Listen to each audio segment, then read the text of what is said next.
पुणे के एक बिल्डर विशाल अग्रवाल की पोर्श कार से 2 लोगों के कुचलकर मारे जाने के मामले में लगातार नए खुलासे हो रहे हैं, तो कुछ दावे भी किए जा रहे हैं। इस पोर्श कार को बिल्डर का 17 साल का नाबालिग बेटा चला रहा था, जिससे लगी जोरदार टक्कर में बाइक सवार 2 इंजीनियरों की मौत हो गई थी। इस मामले को लेकर महाराष्ट्र के डिप्टी सीएम अजीत पवार पर भी आरोप लग रहे हैं कि उन्होंने आरोपियों को बचाने के लिए कमिश्नर को कॉल किया था। इसके अलावा एनसीपी के ही एक विधायक सुनील तिंगरे के रात को 3 बजे ही थाने पहुंचने पर भी सवाल खड़े हो रहे हैं। इस बीच महाराष्ट्र कांग्रेस अध्यक्ष नाना पटोले का कहना है कि पोर्श कार से जिस वक्त दुर्घटना हुई उस दौरान एक विधायक का बेटा भी उसमें सवार था। उन्होंने कहा, एक विधायक का बेटा भी इस केस में शामिल है। हादसे के बाद 2 लोग कार से उतरे थे। सरकार को ये खुलासा करना चाहिए कि दूसरा कौन था। यही नहीं, उन्होंने कहा कि इस घटना की सीबीआई जांच कराई जानी चाहिए। उन्होंने कहा कि हमारे पास ये मानने की कई वजहें हैं कि बिल्डर के बेटे को बचाने के लिए तमाम प्रयास किए गए।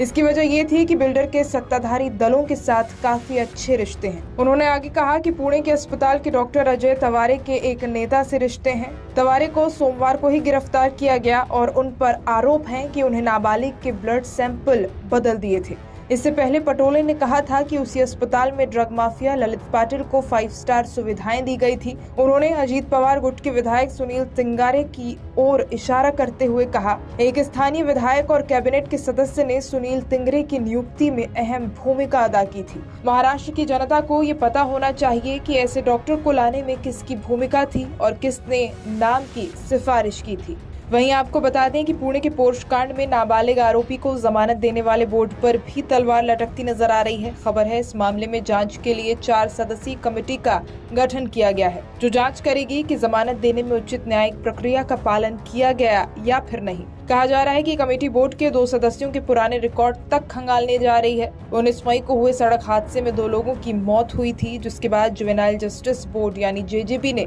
आरोपी को निबंध लिखने जैसी शर्तों पर कुछ घंटों में ही जमानत दे दी। महाराष्ट्र महिला एवं विकास आयुक्त प्रशांत नरनावरे ने कमेटी गठित की है। टाइम्स ऑफ इंडिया से बातचीत के दौरान उन्होंने बताया कि राज्य सरकार की तरफ से बोर्ड में नियुक्त किए गए 2 सदस्यों के खिलाफ जांच होगी। इसके अलावा बोर्ड में एक मुख्य मजिस्ट्रेट भी है, जिसे न्यायपालिका ने नियुक्त किया है। 3 सदस्यों का कार्यकाल 3 सालों का है।